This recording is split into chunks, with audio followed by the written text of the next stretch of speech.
My mom said, "It's too chaotic this year, let's skip you coming." I said okay. Then I saw a video on Facebook. My sister's ex and even the neighbors' teenagers. All at the table. My kids cried. So I took a picture of every unwrapped gift, texted, "Returning these today." Within 40 minutes my dad was at my door, yelled.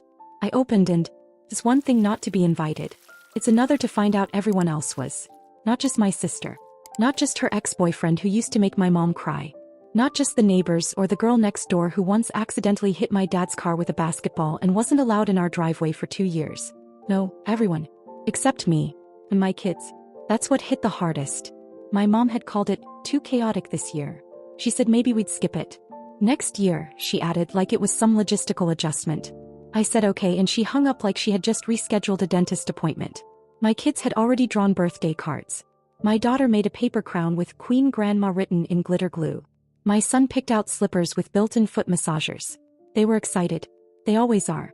They love my parents more than they should, considering how little they get back. My parents tolerate them. That's the best word for it. Polite smiles, quick visits, never overnight. They still haven't forgiven me for being a single mom, even though I didn't leave him. He left me. He lives out of state now but calls the kids every single night. Pays for their health insurance. Sends gifts, asks about their day. He doesn't speak to me much, but he never disappears on them. And yet somehow in my mom's eyes that makes me the failure. I thought this year would be different. I'd been planning her birthday gift since March. It was a set of gold jewelry, necklace, bracelet, earrings. $7,800. I skipped everything for it. Coffee shops, clothes, dinners out. I clipped coupons like it was my job. I wore the same boots with a hole in the sole through April. But I didn't touch a single dollar from the kids' fund. They had what they needed. I just figured if I gave her something unforgettable, maybe I'd finally be seen again. The day before her birthday, I didn't hear anything. Then that night, my cousin sent me a video. It was already up on Facebook. My mom was sitting at the head of the table, blowing out candles on her favorite lemon cake. My sister was on one side. Her ex, the one my mom used to say she couldn't stand, was beside her. Their baby in a high chair. The neighbors' teenage kids.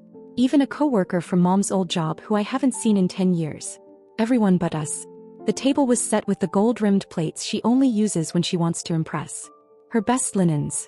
The flower arrangement I'd sent her that morning was sitting at the far end of the table. I spotted the cards still in it, unopened.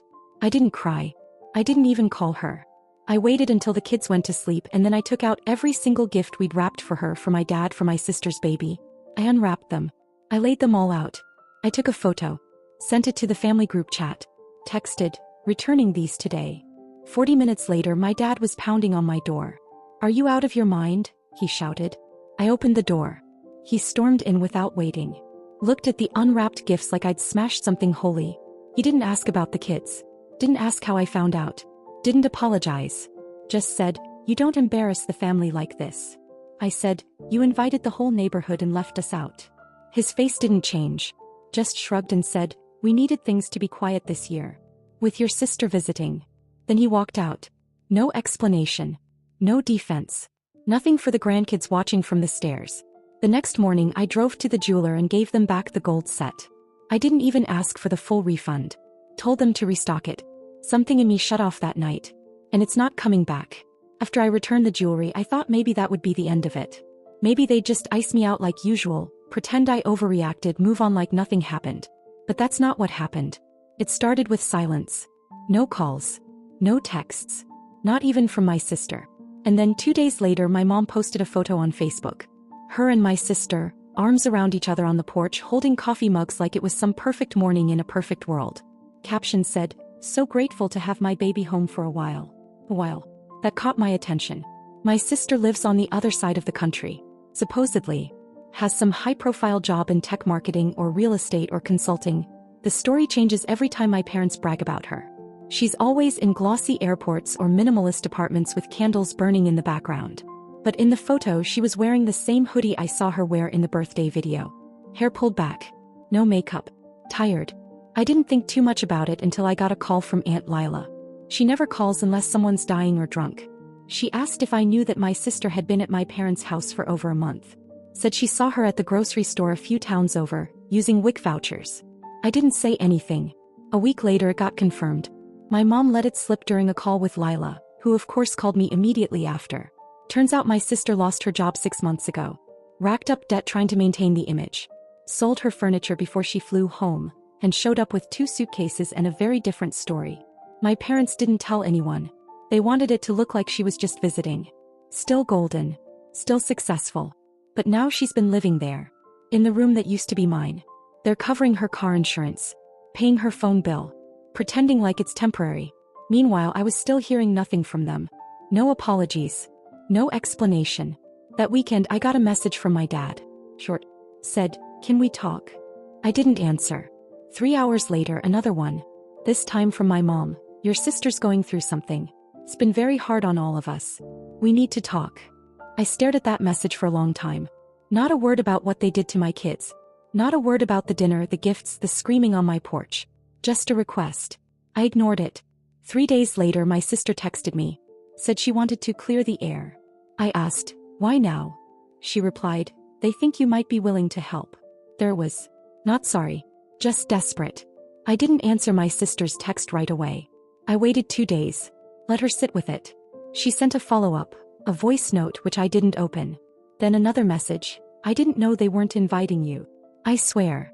I didn't believe her. Maybe she didn't know at first. But she definitely knew once the food was being passed around the table and my kids weren't there. She knew when my chair sat empty. Still, I replied, "What is it that they want?" She wrote back, "I think they want you to help me. Financially." Just like that. No easing into it. No pretending they wanted to fix things. I almost laughed. They wanted money. From the daughter they told to stay away. From the daughter whose kids weren't even good enough to sit at the table. I didn't reply. Instead, I texted my mom and said we could talk. In person. She replied with, "Oh, thank God. Your dad and I were hoping we could all move past this." She said they'd be over that weekend. I told her I'd cook. When they showed up, my mom brought a pie. My dad brought nothing but his usual self-righteousness. They walked in like nothing happened. Said hi to the kids. My daughter clung to me. My son didn't look up from his tablet. We sat down. I served lunch. We made small talk. Then my mom sighed and said, "You know your sister's situation. She's been having a rough time. It's not her fault the company downsized. We were hoping you could, maybe just help her get back on her feet." I nodded like I was considering it. Like I was feeling charitable. Then I said, "Sure. I'll help her find a job." She blinked. "Well, yes. But we meant maybe something more immediate. Like rent. Groceries. Or maybe something to help her get her car back in shape." I smiled. Helping her find a job is immediate. My dad cut in, voice clipped. "She's not used to working that kind of job. She needs something that matches her background." I said, "She can match whatever she's got left." They went quiet for a while. My mom looked around the room like it would give her some leverage. Saw the new couch. The updated kitchen tiles. All paid for with my money. My work. My choices. Then she said it. "If you're going to be like this, we'll just have to get by without your help." I stood up. Took her pie.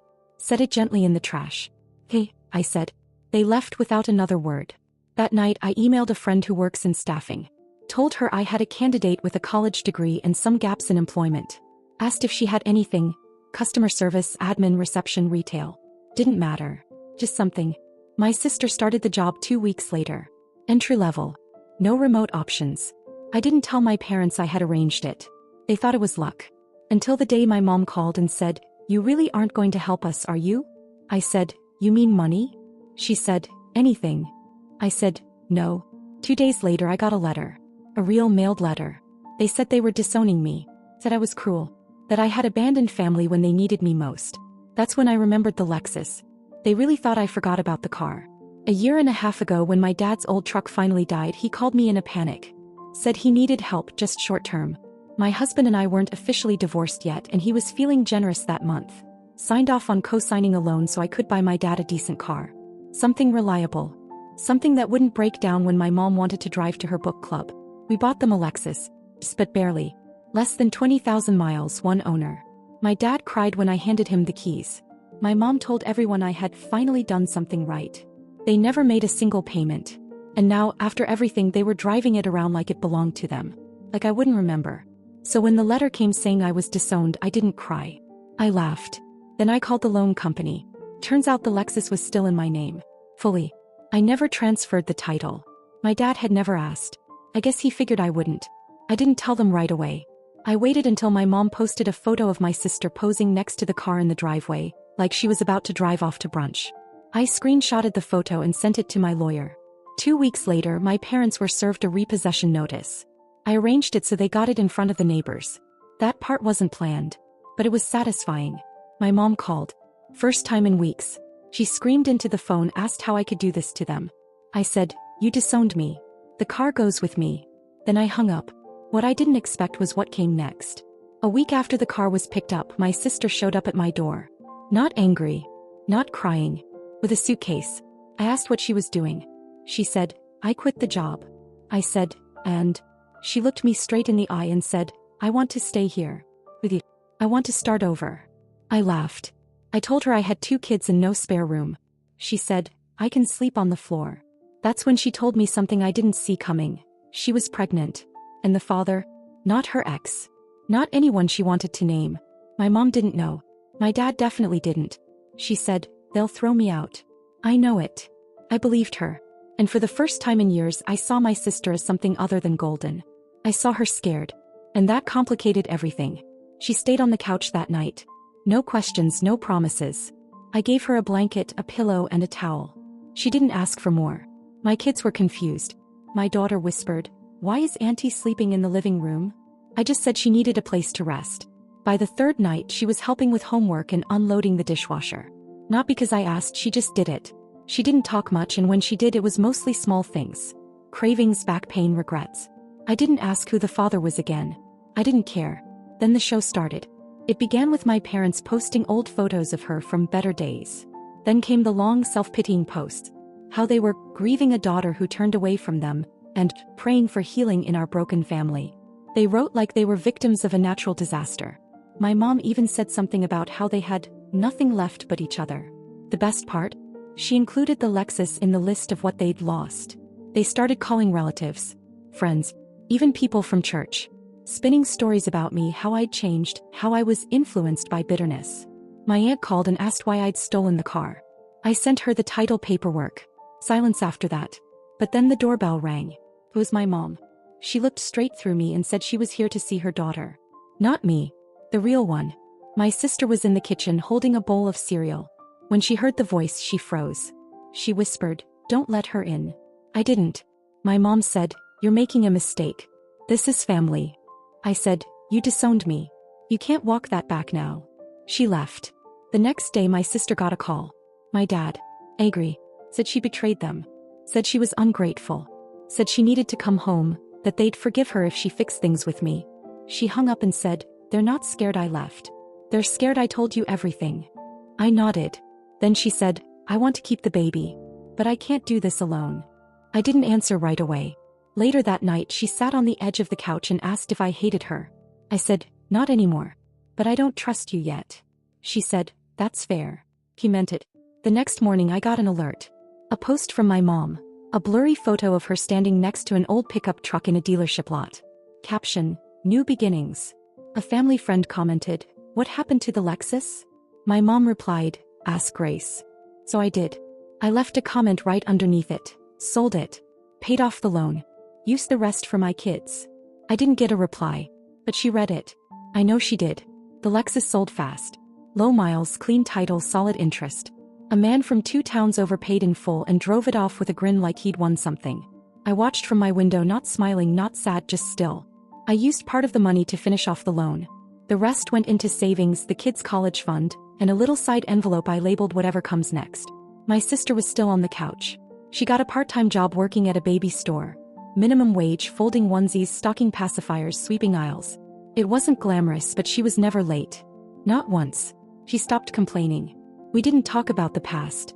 She didn't bring up her ex or the baby's father. I didn't ask. We made it through meals and errands and quiet evenings with kids' shows playing too loud. For the first time in years, our silence wasn't cruel. It was mutual. Then my parents started showing up in places they knew I might be. At the kids' soccer field. At the same grocery store. Never said anything. Just made sure I saw them. And then the messages started again. Not to me. To the kids. Birthday cards started arriving again with gift cards inside. A doll for my daughter. A science kit for my son. Signed, "Love Grandma and Grandpa." No return address. No note to me. My son asked if we could visit them. I said, we'll see. Then came the worst one. A letter, typed, from my mom. Said she was sorry for how things turned out. Not for what they did. Not for lying. Just for the outcome. And then came the kicker, they wanted to meet. Said they wanted to clear the air, start over, and that they missed their family. My sister read it. She handed it back and said, they think I'm your ticket. I nodded. But I'm not going backward. So I wrote one final letter. I didn't curse. I didn't accuse. I said this. I'm glad you love your version of family. I'm building mine. But it won't include people who only see my children as footnotes. You can explain that however you want. I'm not going to explain myself anymore. And then I blocked them. Phone. Social media. Everything. That night my daughter climbed into my lap and said, Grandma forgot about us, didn't she? I said, no. She just didn't know how to treat you right. She nodded. Like she understood more than she should have. We never saw the pickup truck. My mom stopped posting pictures. My dad apparently told people I ruined their life. But something changed because people stopped believing them. Relatives started reaching out. Quietly. Saying they were sorry. That they didn't know everything. That they should have asked. I didn't want their sympathy.